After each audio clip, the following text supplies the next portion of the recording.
Hi guys, this is Kind. Welcome back to my channel. Today's video is another wig styling tutorial. My last one got tons of positive reviews. It's now my most viewed video on my channel, so I think I can take the hint that you guys like these videos. On that video, one of you guys commented that you wanted to see me try doing those small little Miss Fame waves, and I got a bunch of thumbs up. I'm assuming that the comment was referring to this picture of Miss Fame with those kind of small 1920s finger waves. I've actually never tried to do this style before because I'm someone who likes big hair that's high and close to God, so it's gonna be a new experience for me, but let's just jump into it.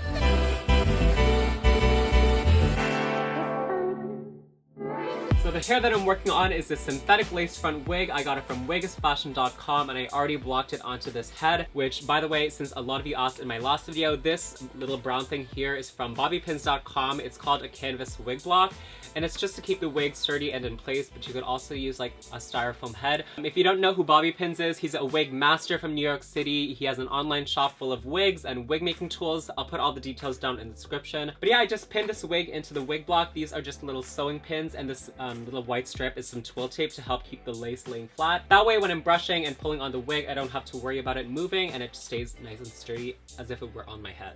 So this hair is actually fairly new and clean. I think I've only used it a couple of times for some sponsored videos, but I barely teased it or put any hairspray in it, so I'm not going to go through the process of detangling it and straightening it like I did last time. So you're going to start off by choosing where you want to part the hair.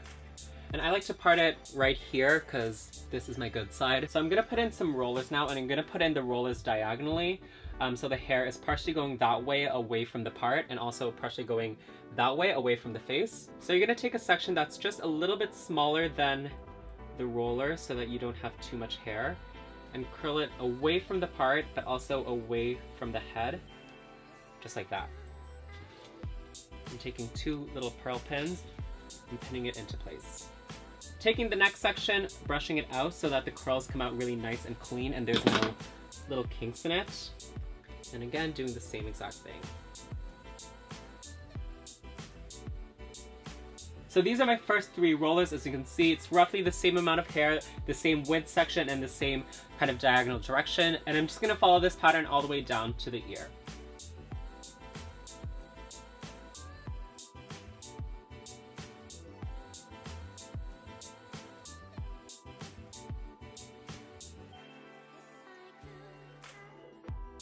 Alright, so I'm done this little row of rollers all the way from the part down to the ear. So you can see I had to clip some hair back just to make it easier for myself. There's no shame in that. So I'm going to do the same thing on the opposite side of the part now, except instead of having the hair going that way, I'm going to have it go the opposite way. And these curls, they're still going to go out that way, but I'm going to have them going away from the part, so the hair is going to go in this direction.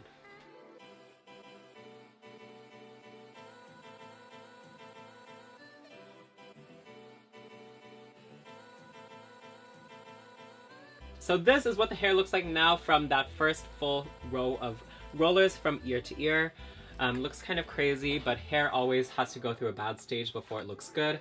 Kind of like Britney Spears. So the next step for me is I'm going to do another row of rollers. The ones behind these ones are going to go in that direction like them, and the ones behind these ones are going to go in that direction.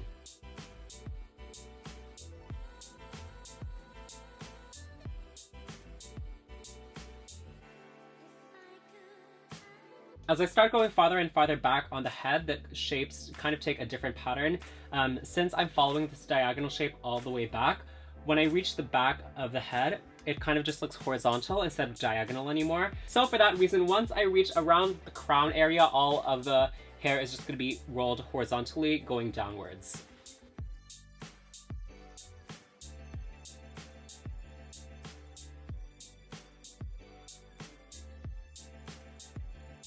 Alright, so this is a finished little roller set. I'll show you a 360-degree view. The next step now is to set the curls in place with some hot steam. So I'm gonna go get my steamer and I'll be right back.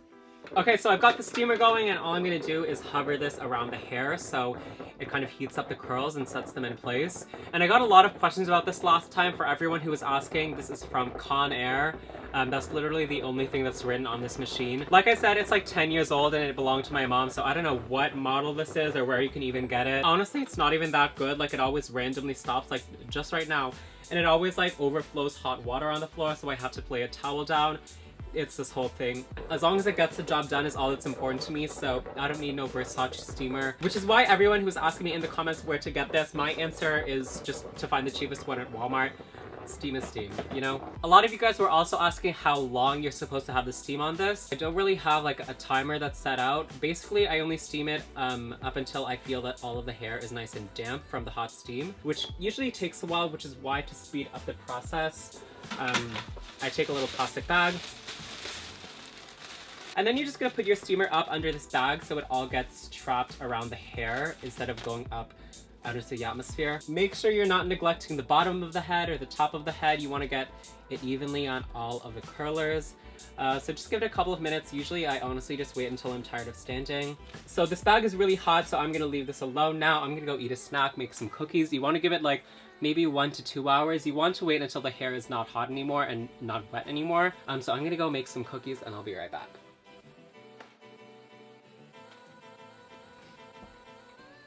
Okay, I'm back.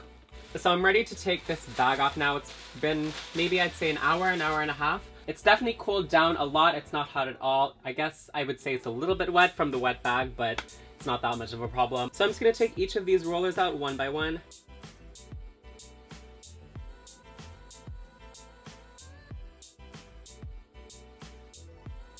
Alright, I zoomed you guys in and went to a different angle so you can hopefully get a better view of it, but I'm just brushing the hair out now. I'm just gonna brush it out because I want more of a loose wave around the bangs. Once you let it go, you can kind of see a natural wave starting to form just by listening to what the hair wants to do. But I'm gonna force the hair to go into a very uniform, neat wave. So start by taking this first section here, and this is just a rat tail comb, and I'm pushing the hair right beside the part upwards. And since this is a crest, the next section is going to be a trough, which just means it's going down. So see that hair right there? I'm putting my finger on it and kind of push it towards the crest we just made. And then again, clipping that in so it stays in place. And there we've created our first finger wave. The next section now is going to be another crest, which is going to go up. So pushing this hair up using our comb, and then flattening it with our finger. Get another little alligator clip and then clip that in place. And now this hair all over here is just a hot mess, so I'm making sure to press this down really firmly so that when I brush this, these guys don't come undone. So brush that out. In the next section of hair, you can see since this one went up, the next section is going to come down, and you can see there's already a natural trough coming right there, which should happen if you brush the curls out and you did a nice neat set with the rollers. And then just clipping that in place. As for the back of the head, you can do whatever you like with it. You can put it up in a bun or you can continue the pattern, but I think I'm gonna stop around where the ear is and then just let this hair kind of do whatever it wants. And then I'm just gonna do the same thing for this side of the part. Again, all I'm doing is finding where the hair naturally wants to curl, and then with my finger, almost pushing it up against the last crest, so I kind of have more defined curl there, and then pinning it in place. Using a brush helps too. It's a little bit cleaner than your fingers. This is just a rat tail comb, and since here I see a natural crest coming, place it against that, and then just kind of push the hair back like that, and you can put a little pin in there to keep the hair in that direction. I don't have enough alligator clips to secure all of the waves, so for this one, since I want the hair to lay nice and flat against the head, laying my finger on that crest, and then I'm going to secure it down with a bobby pin. Just like that. For some of the curls, you'll notice if you brush it nice and softly, you can see this trough pattern going all the way around like that, which I think is really pretty, so I'm going to kind of reinforce that using some more bobby pins to keep the hair laying flat so it stays in place. Obviously these bobby pins are not going to be staying in the wig while we're wearing it.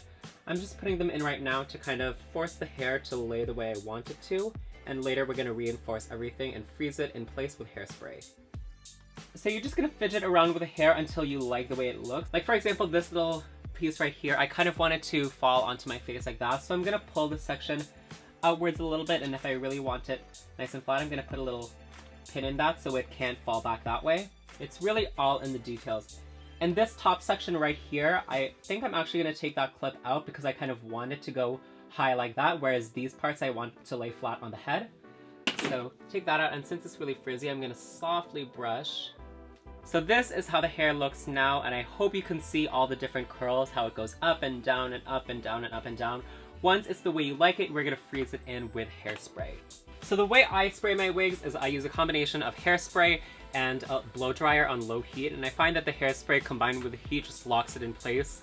The hairspray doesn't really matter, just use whatever you got.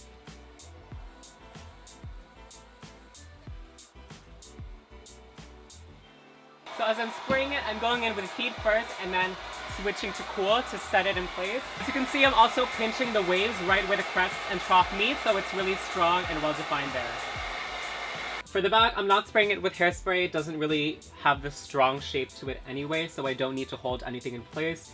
And my view is that if I don't need to spray it with hairspray, I don't do it because it just kind of makes it icky and gross and you have to wash it. I only use a hairspray when I need to, but this entire section is now sprayed so I can take everything out.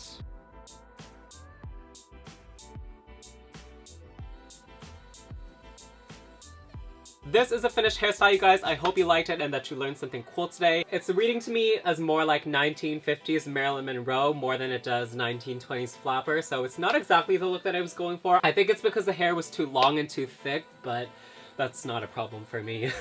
Anyway, be sure to follow my Instagram at onlinekind and this YouTube page to see some pictures and videos of me wearing this hair in some looks, and to see some more wig tutorials in the future, which, speaking of which, let me know down below in the comments what other kinds of hairstyles you want me to try out. But until next time, I hope you guys subscribe and give this video a thumbs up, and I'll see you in the next one. Bye!